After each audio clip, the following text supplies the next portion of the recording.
ನಮಸ್ಕಾರ. Praise the Lord. ನಿಮ್ಮೆಲ್ಲರನ್ನು ಹೀಗೆ ನೋಡುವುದು ನನಗೆ ತುಂಬ ಸಂತೋಷ. ಇವತ್ತಿನ ದಿನದಲ್ಲಿ ಕೂಡ ಬನ್ನಿ ಒಂದು ವಾಕ್ಯವನ್ನು ಧ್ಯಾನ ಮಾಡಿಕೊಳ್ಳೋಣ. ಏನು ದೇವರು ಆ ವಾಕ್ಯದ ಮೂಲಕ ನಮ್ಮೊಂದಿಗೆ ಮಾತನಾಡಲಿಕ್ಕಿದ್ದಾರೆ. ವಾಕ್ಯವನ್ನು ಓದೋಣ.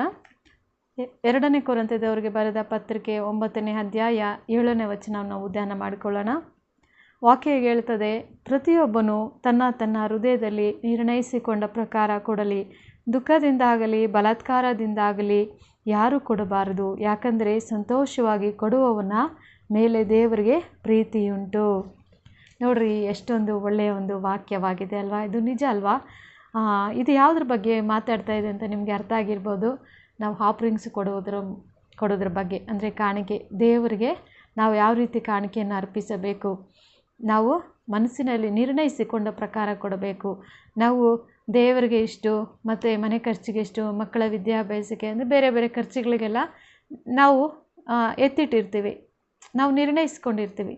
ಆ ರೀತಿ ನಾವು ಕೊಡಬೇಕು ಹೊರತು ಬಲಾತ್ಕಾರದಿಂದಾಗಲಿ ಮತ್ತು ದುಃಖದಿಂದಾಗಲಿ ಕೊಡಬೇಕು. ಅಯ್ಯೋ ಕಾಣಿಕೆ ಹಾಕಬೇಕಲ್ಲ, ಅಯ್ಯೋ ಬೇರೆ ಏನಕ್ಕಾದರೂ ದುಡ್ಡು ಯೂಸ್ ಆಗ್ತಾಯಿತ್ತಲ್ಲ ಅನ್ನೋ ಥರ ದುಃಖದಿಂದ ನಾವು ಕೊಡಬಾರ್ದು. ಮತ್ತು ಯಾರೋ ನಮ್ಮನ್ನು ಹಾಕಬೇಕಂತೇಳಿ ಬಲಾತ್ಕಾರ ಮಾಡೋದ್ರಿಂದ ನಾವು ಹಾಕ್ತಾಯಿದ್ದೀವ, ಹಾಗೆ ಹಾಕಬಾರ್ದು. ದೇವ್ರ ವಾಕ್ಯನ ಹೇಳ್ತಿದೆ, ಹಾಗೆ ಹಾಕದೆ, ದುಃಖದಿಂದಾಗಲಿ ಬಲಾತ್ಕಾರದಿಂದಾಗಲಿ ಹಾಕದೆ ನೀನು ಸಂತೋಷವಾಗಿ ಕೊಡುವುದೇ ಆದರೆ ದೇವರಿಗೆ ನಿಮ್ಮ ಮೇಲೆ ಪ್ರೀತಿ ಇರುತ್ತದೆ. ಹಾಗೆ ಕೊಡುವುದರ ಕಾಣಿಕೆ ವಿಷಯವಾಗಿ ನಾವು ನೋಡುವಾಗ ಅದೆಷ್ಟೋ ದೇವ ಜನರ ಕೊರತೆಗಳನ್ನು ನೀಗಿಸ್ತದೆ. ಸಭೆಯ ಒಂದು ಕಾರ್ಯಗಳನ್ನು ನಿರ್ವಹಿಸ್ಲಿಕ್ಕಾಗ್ತದೆ ಪ್ರಿಯರೇ. ಅದು ದೇವರ ಒಂದು ಕಾರ್ಯಗಳಿಗೆ ಉಪಯೋಗಿಸ್ತಾರೆ. ಬೇರೆ ಯಾವುದಕ್ಕೆ ನಾವು ಅದನ್ನು ಲೋಕ ಜನ ಅದನ್ನು ತುಂಬ ಮಿಸ್ಅಂಡರ್ಸ್ಟ್ಯಾಂಡಿಂಗ್ ಮಾಡ್ಕೊಳ್ತಾರೆ, ದುಡ್ಡು ಮಾಡ್ಕೊಳ್ತಾರೆ, ಅವರು ಮನೆ ಮಾಡ್ಕೊಳ್ತಾರೆ. ಬಿಕಾಸ್ ಅವರು ದೇವರ ಸೇವೆಗೇ ಬರುವಾಗ ಸೇವಕರು ಅವರು ಕುಟುಂಬ ಪಾಲಿಸಬೇಕು. ಬೇರೆ ಕೆಲಸಕ್ಕೆ ಹೋಗದೆ, ಬೇರೆ ಜಾಬುಗಳನ್ನು ಮಾಡಿಕೊಳ್ಳದೆ ದೇವರ ಸೇವೆಯಲ್ಲಿರುವಾಗ ಅವರಿಗೆ ಕಾಣಿಕೆ, ಅದನ್ನು ದೇವ ಜನರ ಕೊರತೆಗಳನ್ನು ನೀಗಿಸುವುದಕ್ಕೆ ಕೂಡ ಅದು ಉಪಯೋಗ ಆಗ್ತದೆ. ದೇವ ರಾಜ್ಯವನ್ನು ವಿಸ್ತಾರ ಮಾಡಬೇಕು, ಒಂದು ಆಲಯನ ಕಟ್ಟಬೇಕು. ಅನೇಕರು ಆಲಯದಲ್ಲಿ ಬರುವವರಿಗೆ ಹುಷಾರಿರಲ್ಲ, ಸಾಲ ಬಾಧೆ ಇರ್ತದೆ. ಸಾಲ ಎಲ್ಲರಿಗೂ ತೀರ್ಸೋಕ್ಕಾಗೋದಿಲ್ಲ. ತುಂಬ ಅತಿ ಅವಶ್ಯಕತೆ ಅಂದರೆ ಅವ್ರಿಗೆ ಕೊಡಬಹುದು. ಮಕ್ಕಳ ವಿದ್ಯಾಭ್ಯಾಸಕ್ಕೆ, ಚರ್ಚಿನ ಕಾರ್ಯಗಳನ್ನ ನಿರ್ವಹಿಸೋದಕ್ಕೋಸ್ಕರ ಅದೆಲ್ಲ ಅಕೌಂಟ್ ಬರೆದು ಮೇಂಟೈನ್ ಮಾಡ್ತಾರೆ ಪ್ರಿಯರೇ. ಯಾರು ಅಪಾರ್ಥ ಮಾಡ್ಕೊಳ್ಳೋಕ್ಕೆ ಸಾಧ್ಯನೇ ಇಲ್ಲ. ಸೊ ಹಾಗಾಗಿ ಇರೋದೊಂದು ಫ್ಯಾಕ್ಟನ್ನು ನಡೆಯೋದನ್ನು ನಾನು ನಿಮ್ಮ ಹತ್ರ ಹೇಳ್ತಾ ಇದ್ದೇನೆ. ಮತ್ತು ನಾವು ಲೂಕ 21:1 ನಾವು ನೋಡಿದ್ದೇವೆ, ಓದಿರ್ತೇವೆ ಆ ವಾಕ್ಯ. ಒಂದು ಶ್ರೀಮಂತರು ಹೇಗೆ ದೇವರಿಗೆ ಕಾಣಿಕೆಗಳನ್ನು ಕೊಡ್ತಾರೆ, ಒಂದು ಬಡ ವಿಧವೆ ಹೇಗೆ ದೇವರಿಗೆ ಕಾಣಿಕೆಯನ್ನು ಕೊಡ್ತಾರೆ ಅದ್ರ ಬಗ್ಗೆ ಇದೆ. ನಾನು ವಾಕ್ಯನ ಓದ್ತೇನೆ. ಯೇಸು ತಲೆ ಎತ್ತಿ ನೋಡಿ ಐಶ್ವರ್ಯವಂತರು ಕಾಣಿಕೆಗಳನ್ನು ಬೊಕ್ಕಸದಲ್ಲಿ ಹಾಕುವುದನ್ನು ಕಂಡನು. ಆಗ ಒಬ್ಬ ಬಡ ವಿಧವೆಯು ಬಂದು 2 ಕಾಸುಗಳನ್ನು ಹಾಕಲು ಆತನು ಅದನ್ನು ನೋಡಿ, ನಿಮಗೆ ಸತ್ಯವಾಗಿ ಹೇಳುತ್ತೇನೆ, ಈ ಬಡ ವಿಧವೆ ಎಲ್ಲರಿಗಿಂತ ಹೆಚ್ಚು ಹಾಕಿದ್ದಾಳೆ. ಹೇಗೆಂದರೆ ಅವರೆಲ್ಲರೂ ತಮಗೆ ಸಾಕಾಗಿ ಮಿಕ್ಕದ್ರಲ್ಲಿ ಕಾಣಿಕೆ ಕೊಟ್ಟರು. ಈಕೆಯು ತನ್ನ ಬಡತನದಲ್ಲಿಯೂ ತನಗಿದ್ದ ಜೀವನವನ್ನೆಲ್ಲ ಕೊಟ್ಟು ಬಿಟ್ಟಳು ಅಂದನು. ನೋಡ್ರಿ, ಆಕೆ ಬಡತನದಲ್ಲಿದ್ದಾಳೆ. ಆಕೆಗಿರೋದು ಒಂದು 2 ಕಾಸು. ಎಷ್ಟಿದೆಯೋ ಅಷ್ಟು ತಂದು ಅಲ್ಲಿ ಬೊಕ್ಕಸದಲ್ಲೇ ಹಾಕೋದನ್ನು ನೋಡ್ತೀವಿ. ಒಂದು ಬಡ ವಿಧವೆ. ಅದೇ ಐಶ್ವರ್ಯವಂತರೇ ಹೇಗೆ ಹಾಕಿದ್ರು, ತನಗೆ ಉಪಯೋಗಿಸ್ಕೊಂಡು ಮಿಕ್ಕಿದ್ರಲ್ಲಿ ದೇವರಿಗೆ ಅಲ್ಲಿ ತಂದು ಹಾಕಿದ್ರಂತೆ ಕಾಣಿಕೆಯಲ್ಲಿ. ಇದರಲ್ಲಿ ಯಾರು ಹೆಚ್ಚಿನವರು ಅಂತ ಹೇಳಿದ್ದಾರೆ ದೇವರು?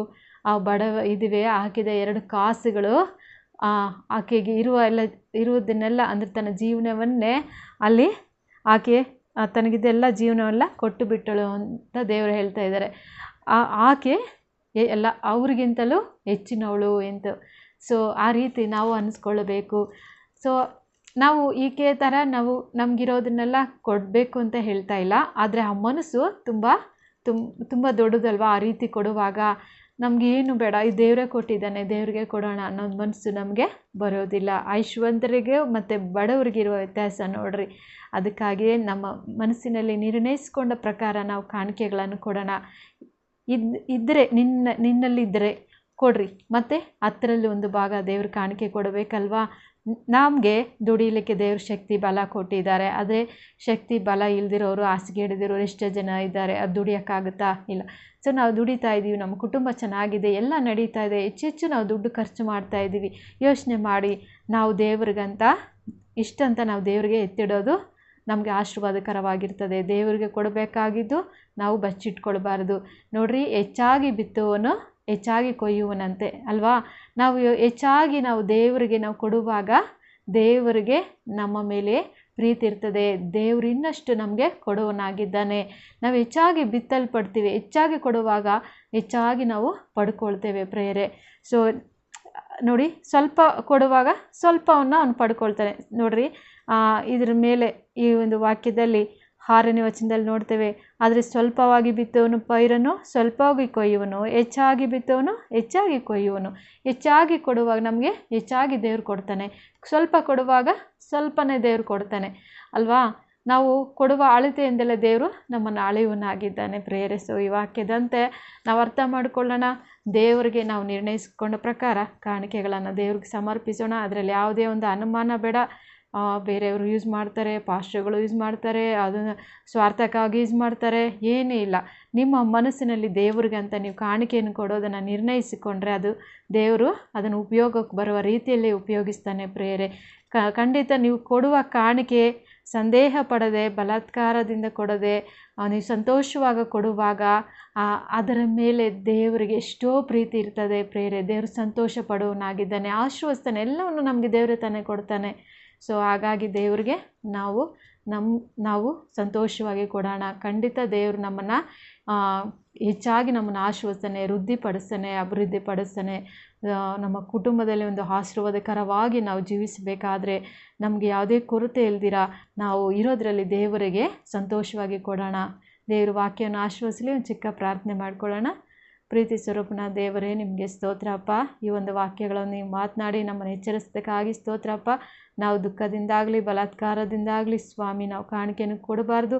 ದೇವರೇ, ಸಂತೋಷವಾಗಿ ಹಾಗೆ ಕೊಡೋದಕ್ಕೆ ಬದಲಾಗಿ ಸಂತೋಷವಾಗಿ ನಾವು ಕೊಡುವಾಗ ಅಪ್ಪ ನಿಮಗೆ ನಮ್ಮ ಮೇಲೆ ಎಷ್ಟೋ ಪ್ರೀತಿ ಇರ್ತದಪ್ಪ. ನಮ್ಮನ್ನು ಖಂಡಿತ ನಮ್ಮನ್ನು ಯಾವತ್ತೂ ದರಿದ್ರನಾಗಿ ಬಿಡುವುದಿಲ್ಲ, ಬಡವ್ರನ್ನಾಗಿ ನಮ್ಮನ್ನು ಬಿಡುವುದಿಲ್ಲ. ಖಂಡಿತ ನಮ್ಮ ವೃದ್ಧಿಪಡಿಸ್ತೀಯ ದೇವರೇ. ಹೆಚ್ಚಾಗಿ ಬಿತ್ತುವನು ಹೆಚ್ಚಾಗಿ ಕೊಯ್ಯುವನ ರೀತಿಯಲ್ಲಿ ಸ್ವಾಮಿ ನಾವು ಹೆಚ್ಚಾಗಿ ನಾವು ಕೊಡೋರಾಗಿರುವ ಹಾಗೆ ನಮ್ಮನ್ನು ಆಶೀರ್ವದಿಸಿರಿ ಸ್ವಾಮಿ.